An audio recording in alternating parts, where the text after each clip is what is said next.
to be at the docks. Let's go! The arrival schedule says ship stopover, 1 person. Does that mean we're only welcoming 1 guest today? Look, that figure on the wharf. It looks like Kazuha.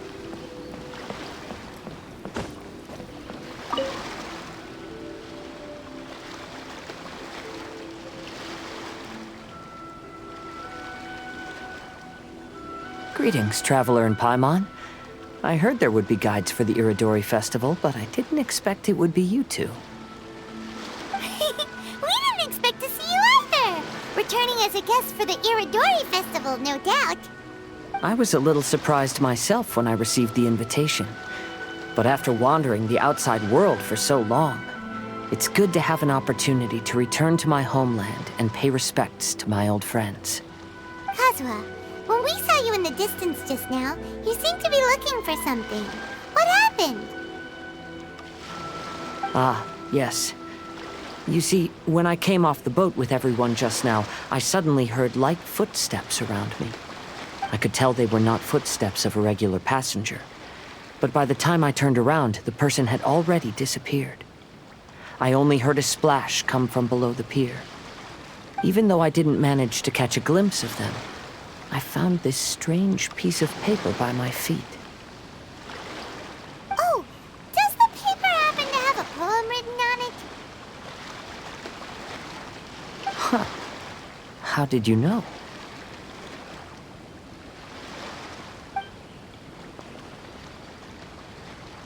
Fascinating. It's almost hard to believe such things could happen. Sure, here it is. Please, have a look.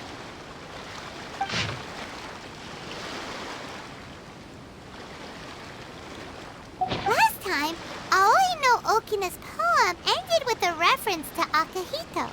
And sure enough, this is a story about him.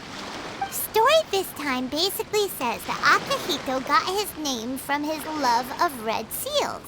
However, the shogun discovered that he had committed plagiarism, and he was soon exiled. Well, if Paimon were to rate today's story, it sounds pretty unfortunate. I don't think there's anything particularly wrong with this story. I too was once wanted as a criminal by the shogunate, so I'm not all that different from Akahito mentioned in this story. But according to the story, Akahito was exiled by the shogun because of his wrongdoings. You did nothing wrong, Kazuha. Huh? Traveler, what are you thinking about? Ah, by the way, you mentioned that your friend has been struggling because he's unable to sign his name quickly, right? In Liyue and Inazuma, there is a saying, that which has been stamped has also been signed. Perhaps using a seal could be a feasible solution. While sailing at sea, I sometimes carve things to pass the time. If you wish to create a stamp for his seal, I might be able to help. Wow, that's an idea! Quick, let's go tell Albedo!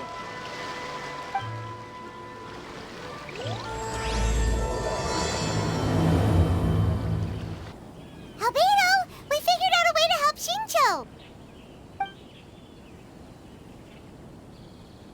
Interesting. A story of the 5 Kasen appears again, and with a timely solution. A stamped seal, huh? Let me think. Indeed, it is an efficient solution. If we use a stamp, then Xingqiu won't have to struggle with his handwriting anymore. However, since Xingqiu's signature has been previously revealed to the readers, it would seem insincere if he only used the stamped seal for his new books. But I have another idea. Using a seal is a part of it, of course. Let's go to Ouya restaurant now to discuss my idea with everyone. Yes, that's it, Genyu. Your writing has greatly improved today, which means yesterday's intensive training was effective. My apologies, but I simply can't do it anymore. My hands are so sore that I can't even move them anymore. I should have known better than to read novels during calligraphy class. You just had a 10-minute break. Come on, you can do this. When it comes to pushing a deadline, there's no one more brutal than Mr. Hirayama. No wonder Lady Yai would always send the editorial director to handle troublesome authors. Whoa, this is getting scary. It hasn't even been that long and Xingqiu's already zombified. Mr. Hirayama, we found a solution that might just solve our dilemma. In both Liyue and Inazuma, seals are widely used as the equivalents of a signature. If we use a stamp to leave the author's seal on the books, then we could make the signature process a lot easier. Of course, a seal on its own is not enough. So, I propose that each signature consists of 2 parts. First, we'll use a personalized seal. We can simply carve one using Chen signature as the design. In addition, I'll also design a simple but elegant pattern that's easy for Chen to write. That way, he will only need to draw a simple pattern on each book. Let me think. Alright, I think that would work. Not only does it still involve the author's own handwriting, but the result should be very beautiful as well. So, what you mean to say is, I've been saved from this predicament? Mr. Hirayama, it suddenly occurred to me that the reason we gave up on live book signings previously was because it would take too long for the author to sign each book. But if we adopted Calx's proposed method, we might have enough time to do signatures at the live event. And if all the authors signed their books in the same fashion, then Genyu's signature wouldn't look out of place. If you think it's feasible, I would certainly be happy to design signatures for the other authors as well. Yes, and you may leave carving the stamps to me. In that case, I shall contact the other 2 authors participating in the new release event. It is a great honor to use a signature designed by Calx. My pen name is quite complicated and isn't suitable for signing events. However, if we implement this new format, then it'll be a dream come true for me as well. Great! Looks like everyone's on board with the idea. I'm sorry to have kept you busy for so long, Genyu. Please, take the next few days to have a good rest. We'll handle everything from here. The books that Genyu already signed can be used as special prizes in future events held by the Eye Publishing House. We did it! The event is saved! Thanks to everyone's efforts, Onodera and I are finally free of that mess. That's right! You're finally free, Xingqiu! Maybe you should step outside for some fresh air.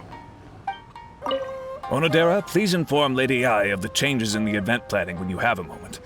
She will surely like to hear about our new idea. You're a quick thinker, Onodera. As long as you exercise a little prudence, you'll be able to achieve great things in the future. Got it. Thank you very much, Mr. Hirayama. I suppose this is all a blessing in disguise, isn't it? I'm sure readers will be thrilled to hear that the release event will also have a book signing.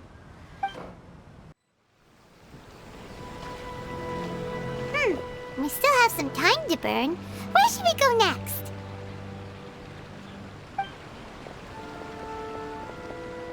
Traveler, there you are.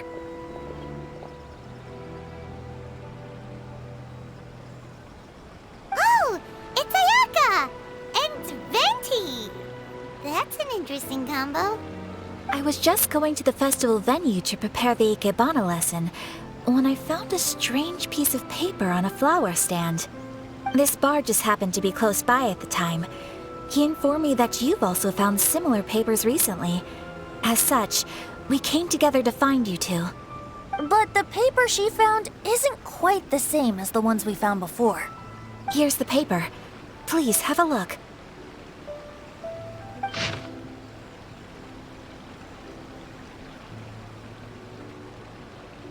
Huh. All the poems we found before were roughly the same length. But this one is only 2 lines. And even though there are only 2 short sentences, neither of them are next to the title or centered on the page. The position of the writing seems to indicate that there is other content written on this paper besides these 2 lines. If we take the poem literally, it reads, "Dip this paper in water and see the truth naturally appear." Speaking of which, I have an ancient text at home, specializing in ancient and exotic stories.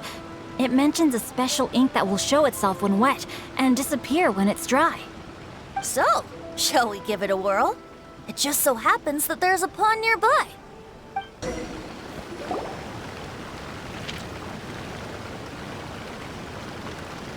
Wow, look! It's really working! More words have appeared on the paper! Let Paimon see what it says.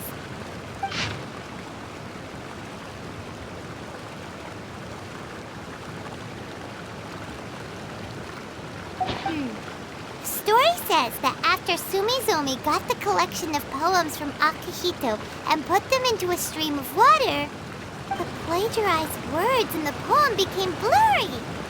Huh? Why would that happen? You see, Paimon, in the past, when printing was not yet well developed, handwritten text could easily become smudged in books when exposed to moisture. To ensure the text lasted longer, they'd either write using a special ink or coat the paper's surface with a waterproof coating once the writing was finished. Such special inks are time-consuming and laborious to produce, and the waterproof coating could also prove just as difficult.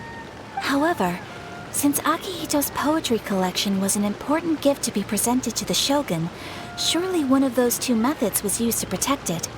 But as for the plagiarized poems, not only would they lack Akihito's seal, but the words would also react differently when exposed to liquid.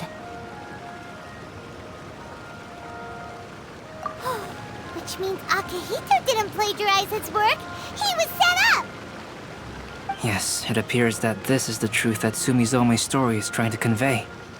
Although the story is saddening, I've decided on the subjects to use for Akihito and Sumizome's portraits. Kazuha, Ayaka, would you be willing to be the models for my paintings? I would be delighted. Yes, as would I. There you go. The next two portraits should be ready in no time. Yes.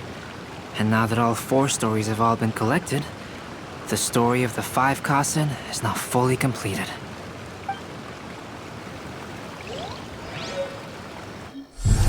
Long ago, Inazuma had 5 legendary poets.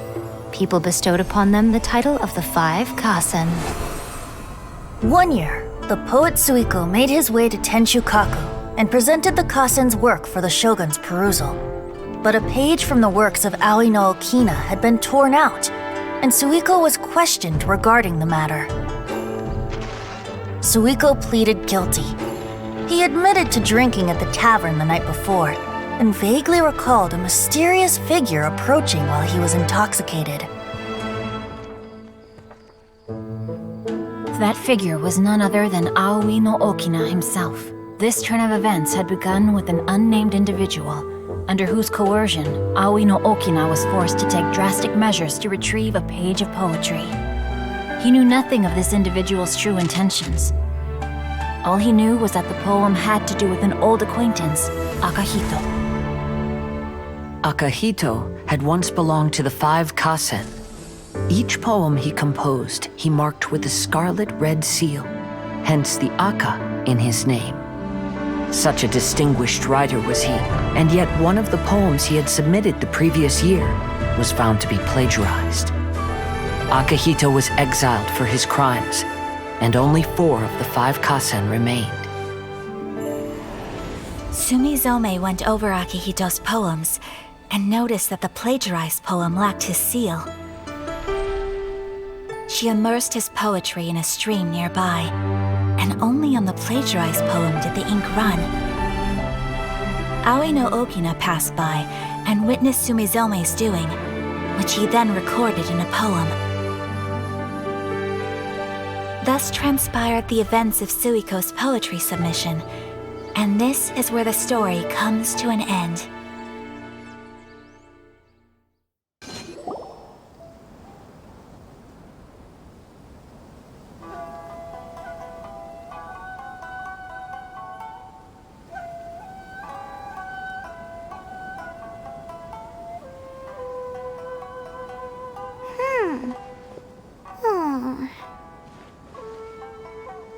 Yeah, ever since we completed the story of the 5 Kasen, there's still one thing Paimon hasn't been able to figure out. What are the 5 Kasen is called Kurouushi, right? It's just that... how could the story of the 5 Kasen finish without him appearing at all? Oh, have you really not noticed? Huh? Not noticed what? This is no time to be playing games, Tone-Deaf Bard! What he means is that the story of Kurouushi was already embedded within the 4 poems. Huh? Really? That's right. The key lies in the poem that Aoi no Okina wrote after seeing Sumimzone rinsing the poetry collection. An average person could never understand the scene of a young girl washing Akahito's poetry collection in a stream. Even Aoi no Okina couldn't figure out the meaning behind Sumizome's actions. He was simply reminiscing and thinking about his old acquaintances. However, for the perpetrator who framed Akahito, it was completely obvious. He was worried that if this poem was seen by the Shogun, then the Shogun could discover the truth behind the plagiarism incident. If that happened, then he'd be finished. So, in desperation, he threatened Aoi no Okina to make him tear out this poem. Which means the one who threatened Aoi no Okina is the same person that framed Akahito! What? Kurouushi? That's right. Though there are only 4 poems, they still managed to tell the complete story of all 5 Kasen. Since the Shogun mentioned in the poems is certainly not the one of the 5 Kasen, the only character left is the mysterious one with an unknown identity. Oh, okay. Paimon is finally starting to get it now. However, this also brings something else to mind. The story of the 5 Kasen has more or less reflected everything that's been happening around us lately. Which begs the question, is there a Kurouushi in our world as well? A Kurouushi? In our world?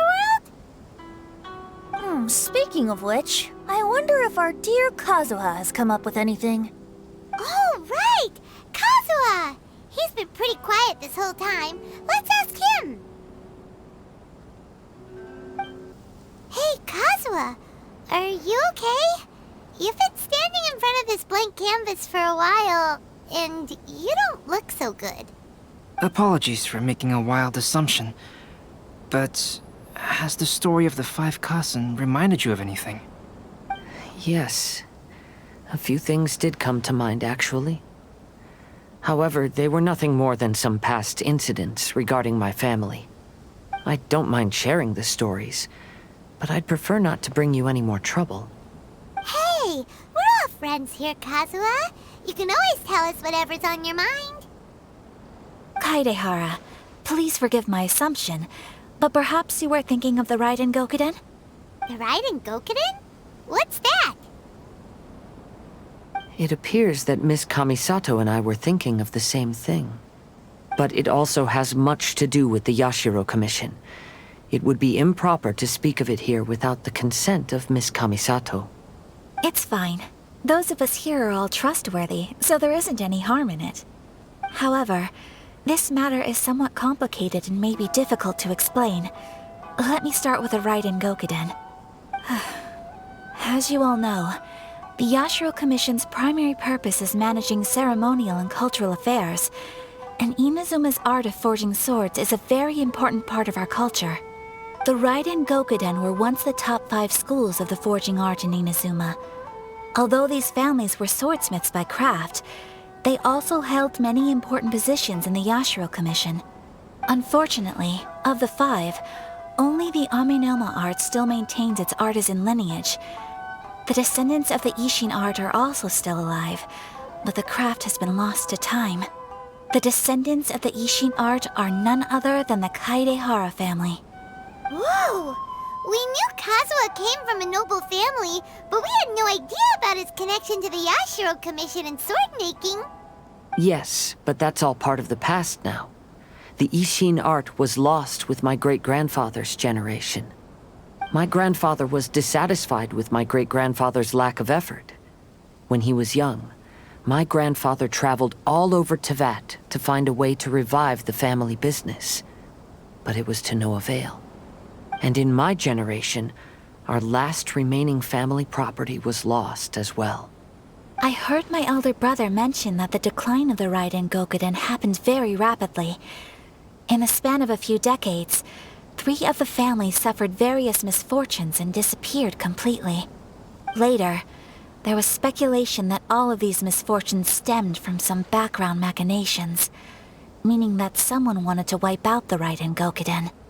However, since not every family of the Raiden Gokaden came to ruin, such explanations were treated as nothing more than a conspiracy theory. Indeed. I've also believed such ideas were just theories and rumors. However, I know that a major incident happened to my great-grandfather when he was young. Not only did it affect the Kaedehara clan, but it nearly jeopardized the Kamisato clan's position in the Yashiro Commission as well. After reading the story of the 5 Kasen, I can't help but feel like it's pointing me toward the truth behind that incident. What exactly happened to your great-grandfather, Kazuha? I still can't say. I need to speak with someone to verify the details. Let's meet here again at noon tomorrow. I will tell you everything I know then.